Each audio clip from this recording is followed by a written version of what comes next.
আরজি করের ঘটনার মাঝেই ঝাড়গ্রাম আদালতে নজিরবিহীন সাজা ধর্ষণকারী অভিযুক্তকে।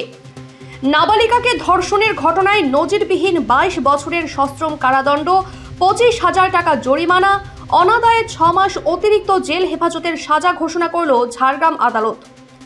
আরজি করের পড়ুয়া ডাক্তারকে ধর্ষণ করে খুনের ঘটনায় চারিদিকে আন্দোলনের মাঝেই অপরাধীর চরম সাজার জন্য মঙ্গলবার অপরাজিত আইন পাশ হয়েছে রাজ্য বিধানসভায়। আর তারই একদিনের মাথায় নাবালিকাকে ধর্ষণ কাণ্ডে ঝাড়গ্রামে চরম শাস্তি ঘোষণা করল ঝাড়গ্রাম এডিজে 2-এর মহামান্য বিচারক তন্ময় চট্টোপাধ্যায়। 2023 সালের 21শে সেপ্টেম্বর ঝাড়গ্রামের মহিলা থানায় ঝাড়গ্রাম থানার ইন্দোখাড়া গ্রামের বাসিন্দা নির্যাতিতার বাবা অভিযোগ করেন, দুধকুন্ডি এলাকার চৌকিচটি গ্রামের বাসিন্দা বাসুদেব পাত্র তার নাবালিকা মেয়েকে ধর্ম শেখাবার নাম করে একাধিকবার ধর্ষণ করে। পরে সন্তান সম্ভাবনা হয়ে যাওয়ায় নাবালিকাকে ভয় দেখাতে থাকে বলে অভিযোগ। এরপর ওই নাবালিকা একটি পুত্র সন্তানের জন্ম দিলে বিষয়টি জানাজানি হয়। ওই ব্যক্তিকে বললে সে অস্বীকার করে এবং পাল্টা হুমকি দিতে থাকে। এরপরই এই ঘটনায় অভিযোগ দায়ের হয় 2023 সালের 28শে সেপ্টেম্বর। ঝাড়গ্রাম মহিলা থানায় অভিযোগ দায়ের এর পরের দিনই অভিযুক্তকে গ্রেফতার করেন ঝাড়গ্রাম মহিলা থানার তদন্তকারী অফিসার প্রতিভা হালদার। দ্রুত কেসের নিষ্পত্তির জন্য তিনি ঝাড়গ্রাম আদালতে চার্জশিট জমা দেন 2023 সালের 24শে নভেম্বর। চার্জ ফ্রেম করা হয় 2024 সালের 9ই জানুয়ারি। দোষী ব্যক্তির ডিএনএ টেস্ট করে দেখা যায় সে ওই নাবালিকার শিশুটির বাবা। এরপর মহামান্য বিচারক মঙ্গলবার অভিযুক্ত বাসুদেব পাত্রকে দোষী সাব্যস্ত করে বুধবার সাজা ঘোষণা করেন। বুধবার বিকেলে সাংবাদিক সম্মেলন করে ঝাড়গ্রাম জেলার অতিরিক্ত পুলিশ সুপার অর্থাৎ হেডকোয়ার্টার সৈয়দ মোহাম্মদ মামদুল্লাহ হাসান বিষয়টি জানান। এটা একটা পক্সো কেস ছিল। 2023 সালের একটি ঘটনা। একটি নাবালিকা মেয়েকে ধর্ম শেখানোর নাম করে এই আসামি বাসুদেব পাত্র বিভিন্ন জায়গায় নিয়ে যেত এবং তার সাথে শারীরিক সম্পর্ক করত। এর ফলে ওই মেয়েটি গর্ভবতী হয়ে পড়েছিল এবং তাকে ভয় দেখিয়েছিল যাতে সে কাউকে না বলে। পরবর্তীকালে যখন গর্ভাবস্থা বেড়ে যায় তখন তাকে হাসপাতালে নিয়ে আসা হয় এবং তার ভয়ের কারণে প্রথমে অভিযোগ জানাতে চায়নি ওর পরিবার, কিন্তু পরবর্তীকালে পুলিশের নিরাপত্তার আশ্বাস পেয়ে তারা থানায় অভিযোগ করে ঝাড়গ্রাম মহিলা থানায় এবং এই মোকদ্দমাটি তদন্তকারী অফিসার হিসাবে নিযুক্ত করা হয় প্রতিভা হালদারকে।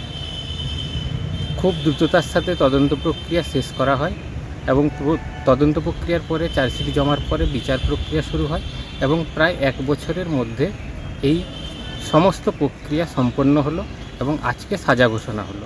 আজকে আদালত পক্সো কোর্ট মাননীয় শ্রী চিন্ময় চট্টোপাধ্যায় বিচারক আসামিকে 22 বছর সশ্রম কারাদণ্ড এবং 25,000 টাকা জরিমানা করেছেন।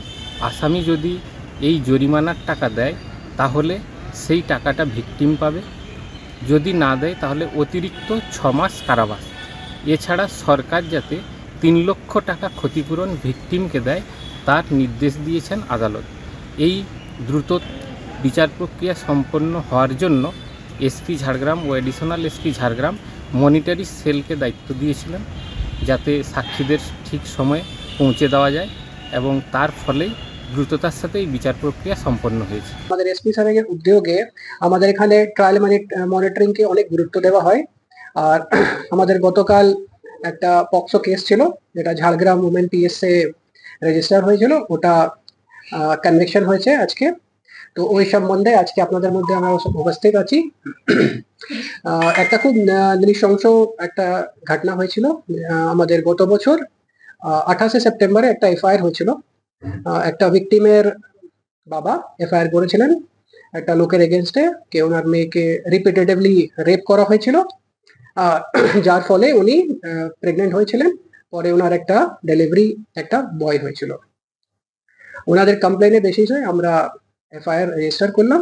আমাদের আইও ছিলেন lady officer, lady sub inspector Pratibha Haldar, এখন উনি প্রমোশন পে ইন্সপেক্টর হয়ে গেছেন। তো যেদিন ইনসিডেন্ট হয়েছিল সেদিনই আমরা অ্যাকিউজকে অ্যারেস্ট করেছিলাম।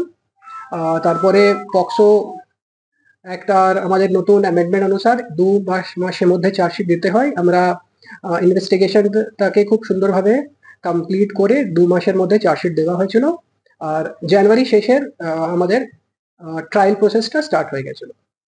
আমরা ইনভেস্টিগেশনে পেয়েছিলাম যে অ্যাকিউজড আছে ও ওর ভিকটিমের পরিচিত লোক ছিল, ওদের বাড়ির সঙ্গে আগে থেকে আলাপ ছিল, ওদের একটা টিচারের মতো ছিল।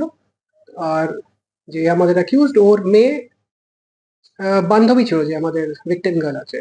তো একটা খুবই নৃশংস ঘটনা ছিল। তো আমরা ইনভেস্টিগেশনে সমস্ত রকমের এভিডেন্সটা পেয়েছিলাম। তারপরে আমরা টাইমলি চার্জশিট দেওয়া হয়েছিল। যে বেবি বয় হয়েছিল ওর তারপরে আমরা ওর স্যাম্পল নিয়ে ডিএনএ প্রোফাইলিং করা হয়েছিল। ডিএনএ প্রোফাইলিং এর রিপোর্ট এসেছিল, যার পরে আমরা জুলাই মাসে সাপ্লিমেন্টারি চার্জশিট দেওয়া হয়েছিল। আর গতকাল আপনার জাজমেন্ট হলো, আজকে জাজমেন্টটা প্রনাউন্স হলো। আর আমরা ঝাড়গ্রাম ডিস্ট্রিক্ট পুলিশ থেকে আমরা খুব প্রাউড ফিল করছি, मतलब আমাদের ইনভেস্টিগেটিং অফিসারের এই ভালো ইনিশিয়েটিভে আর আমাদের সুপারভাইজারি অফিসারের থরো সুপারভিশনে এই কেসটা কনভিকশন হলো। আর অ্যাকিউজকে 22 বছরের ইমপ্রিজনমেন্ট হয়েছে উইথ 25,000 টাকা ফাইন। যদি ফাইনটা না দেন তাহলে সাবসিকুয়েন্ট 6 মান্থ ইমপ্রিজনমেন্ট হবে। আর কোর্টের অর্ডার অনুসার আর পক্সো রুল 2020 অনুসার আইও ভিকটিম কম্পেনসেশনের জন্য প্রেরও করেছিল, যার বেসিসে ভিকটিমের জন্য 3 লাখ রুপিস কম্পেনসেশনও কোর্ট অ্যানাউন্স করেছে। তো ভিকটিম পিপির মাধ্যমে ডালসাকে অ্যাপ্রোচ করে আমরা সব রকমের হেল্প করে যেন কম্পেনসেশনও তাড়াতাড়ি পেয়ে যায়। করেছিলাম যে অ্যাকিউজড আছে ওর মেয়ের সঙ্গে ভিকটিমের আগে থেকে পরিচিত ছিল, মানে ওর বান্ধবী ছিল। আর যে অ্যাকিউজ ছিল ওর অ্যাক্সেস ছিল বাড়িতে, যেহেতু রিলিজিয়াস গুরু ছিল একটা, ওকে বিভিন্ন জায়গায় নিয়ে যেত। বাড়ির লোকও ওকে খুব ভয় পেত, ভয়তে অনেকদিন ওরা কমপ্লেনও করেনি। সাবসিকুয়েন্টলি এটা ইনসিডেন্টটা যখন ডেলিভারি হলো তারপরে ওরা সাহস পেয়েছিল, ওদেরকে খুব ভয়তে রেখেছিল যার জন্য কমপ্লেন করে। না না না, জাস্ট একটা যেরকম হয় একটা ওকে টিচিং এর মতো ছিল, কি আমি জিনিস শেখানো হবে, ওই জন্যে ওর সঙ্গে মানে ওর বাড়িতে অ্যাক্সেস পেয়েছিল। আর ওর বাড়িরা ওকে খুব মানে বেসিক্যালি একটা যাকে বলা হয় ফলোয়ার বলা হয়, মানে ওর ফলোয়ারের মতো ছিল, ভক্ত ছিল, যার জন্য ওরা মানে ওকে অনেক সময় ভয় দেখানো কি আমি কোনো ম্যাজিক করে তোমাদেরকে ক্ষতি করিয়ে দেবে করে দেবো এসব বলে ওরা কমপ্লেনটা স্টার্টিং করতে পারেনি। হ্যাঁ, আমাদের ইনভেস্টিগেশন ওটা এসেছিল। কতদিন পর এফআইআর করেছে? না, যেদিন ডেলিভারি হয়েছে আপনার 21 সেপ্টেম্বরে, আর মেয়ে ডিসচার্জ হয়েছে 28 তারিখে পারহ্যাপস। যেদিন ডিসচার্জ হয়েছে সেদিনই এফআইআর হয়েছে। অ্যারেস্টটা কবে হয়েছিল? অ্যারেস্ট যেদিন এফআইআর হয়েছে সেদিন অ্যারেস্ট হয়েছে 28 তারিখে। আর এটা চার্জশিট কবে দেওয়া হয়েছিল? চার্জশিট 24 নভেম্বরে চার্জশিট দেওয়া হয়েছিল। আর এটা কেসটা স্টাডি এটা শুরু হয়েছিল শুনানি কবে থেকে শুরু হয়েছিল? ট্রায়ালটা 31 জানুয়ারি স্টার্ট হয়েছিল। কতজনের এটা সাক্ষীতে? দেখুন, সাক্ষী স্পেসিফিক আমার সংখ্যা মনে নেই, কিন্তু যারা সিজার উইটনেস ছিলেন ওনাদের ভিকটিমের 164 স্টেটমেন্ট ছিল, ওনার মায়ের ছিল, ওনার বাবা ছিল। আর যা সিজার হয়েছিল ইন কোর্স অফ ইনভেস্টিগেশন ওটা ছিল। আর আমাদের সাপ্লিমেন্টারি চার্জশিটে আমাদের যেটা ফরেন্সিক এভিডেন্স ছিল, যেটা ডিএনএ প্রোফাইলিং, ওটা ট্যালি করেছিল।